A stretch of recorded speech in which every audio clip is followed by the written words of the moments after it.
On Monday, a federal appeals court in New York ruled that President Trump's tax returns can be turned over to state criminal investigators.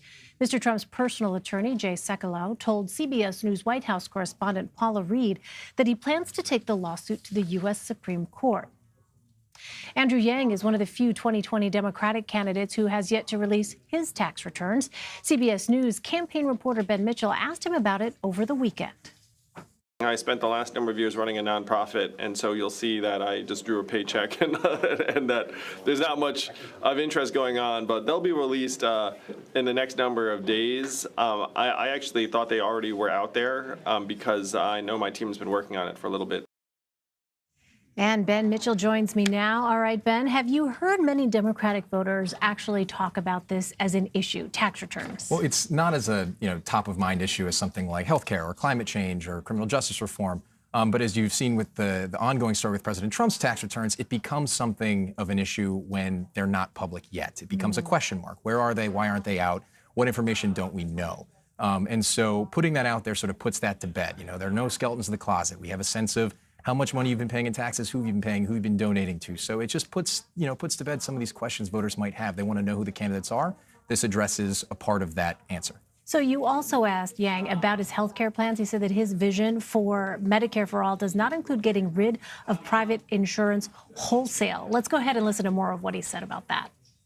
Under our plan, everyone would have access to a Medicare program. But if you've bargained for a health insurance plan that you're excited about, that would still be in place. Over time, the goal is to show workers around the country that the public option, the public program is superior in many ways to what employers are paying for, because in a way we're all paying for it. None of those things are free. You're paying by accepting lower wages, as in the case for many, many union workers who negotiate for health care benefits. And we're all paying because these health care insurance costs are baked into the prices that we pay every day. So, Ben, does that mean that he is actually against the current employer-based health care model? Well, he has definitely spoken about the inefficiencies of the employer-based model. He said it puts an onerous burden on employers, particularly small businesses. They're not able to provide the type of coverage that they might want to provide to employees. They can't hire as many full-time staff. And then it puts a burden on workers that may want to switch jobs or start their own small business. Now they have to provide insurance to their employees. And so what he's talking about is, not disrupting the insurance industry by taking everybody off their insurance, which is one of the criticisms of Medicare for All, allowing the public option to become available to people. They'll see that it's a viable alternative. People will be able to switch jobs and be covered, and in the long term, move more and more people onto the public plan. So we have seen other candidates make gains in Iowa. How does Yang plan on growing his own support?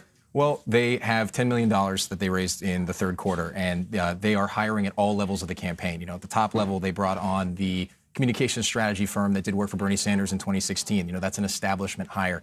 And then at the lowest levels, or at least on the ground, you have a bunch of new hires at the state level, volunteers, state directors. They're opening new field offices, a new one in Iowa just this weekend. They have doubled their staff in South Carolina over the last few weeks. They're up to 15 there. And their argument is that, look, people still don't really know who Andrew Yang is. He's still a new face. Other candidates and campaigns came in with name recognition, donor lists. They were able to raise money. They were able to hire a lot of people. They've gotten this far with what they had, the small, lean, mean machine. Now they're saying, watch what we do next now that we have the resources that other people have had for a long time. And he had the event called Yangapalooza? Yes. Is that right? Yes, yeah, Yangapalooza ahead of the Liberty and Justice Dinner in Iowa. Rivers Cuomo from Weezer was there. They played some songs. He came out and sang along with them at the end. There are people that are really enthusiastic about him, and he's been putting on, they're having a lot of fun up there. And his supporters seem to be having fun with them. We'll see if that translates to a bump in the polls here. All right, Ben Mitchell. Ben, thank you so much for stopping by. Thank you.